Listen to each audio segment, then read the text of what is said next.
Some viewers have said, isn't it dumb to take a DR650 into difficult tracks? And of course the answer is yes, but you are dealing with Australians here. Our smaller brains have trouble making the connection between our actions and the inevitable negative consequences. Ooh, she's slippery. To make matters worse today, it has rained and the DR is still running those Dunlop D606 tyres at 20 psi because I forgot to install rim locks. Sigh.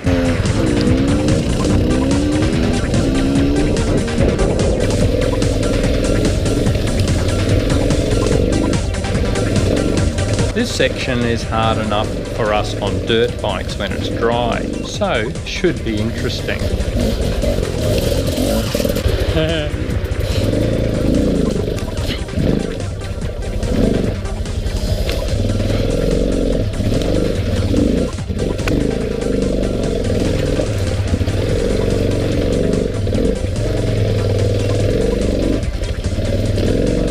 Not pretty.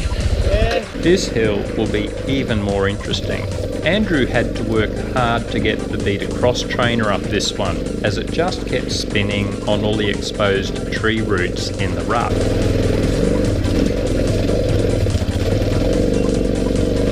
I forgot to turn the camera on, but the DR actually got up this, including all the wet tree roots and rocks.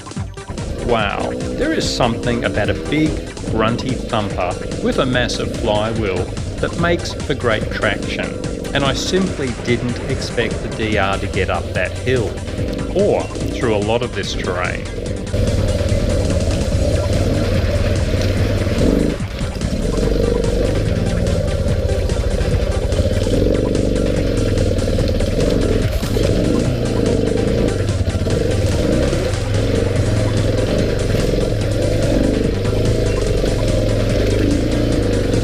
Come on. Just no grip.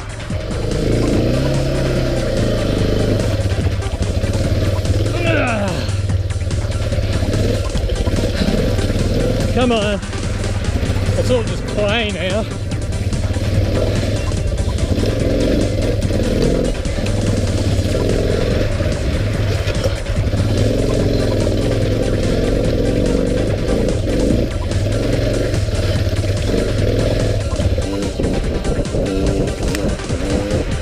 As always, a big problem is the lack of ground clearance and how the skid plate and foot pegs are always hitting the moment you go near ruts.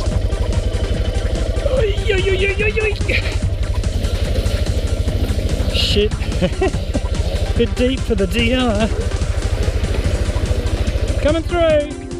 Many will remember the Honda XR650R, an incredibly popular bike that Honda canned for some reason. I would love to be on the design team to create a sports model of the DR650 similar to the old XR. Make it lighter, more powerful, better suspension, more ground clearance, even a 6th gear. And fix all those stupid little problems that Suzuki just keeps ignoring. Then sell the bike for, say, $1,000 to $2,000 more. Unfortunately, Japan seems to be in a massive economic and psychological rut.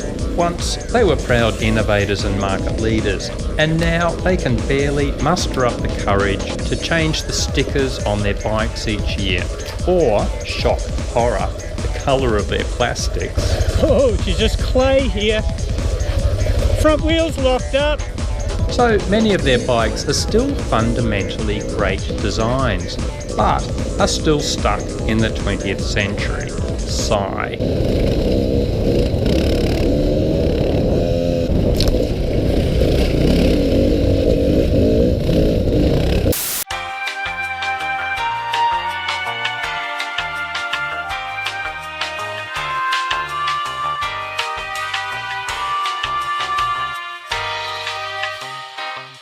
Go on, just do it.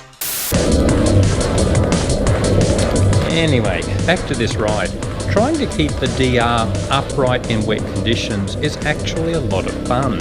As many of you will know, I like to think that dirt riding is, say, 80% riding ability, then only 20% the bike.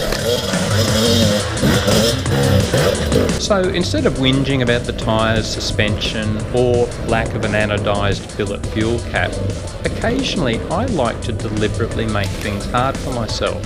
So hauling the big bush pig through these slippery conditions on hard, inappropriate tyres is great fun for working on the old traction skills.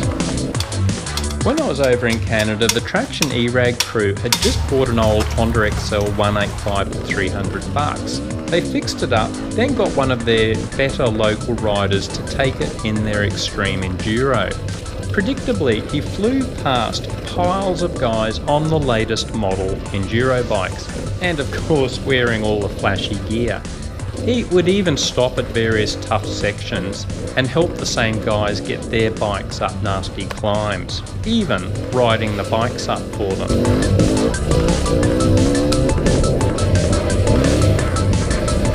I love hearing about things like this. Too often we believe the bullshit that the advertisers keep throwing at us. This new model will turn you into a Jarvis. This new knobby is the key to unlocking the Johnny Walker within. Sure, a better bike, a different tyre, or anodised fuel cap can make a difference, but it's only about 20% of the equation. I reckon just keep it all in balance. Spend most of your energy working on your technique. Anyway, I'm about to start a rant, so I'll sign off and do a proper rant about these topics in more specific videos soon. Cheers, guys.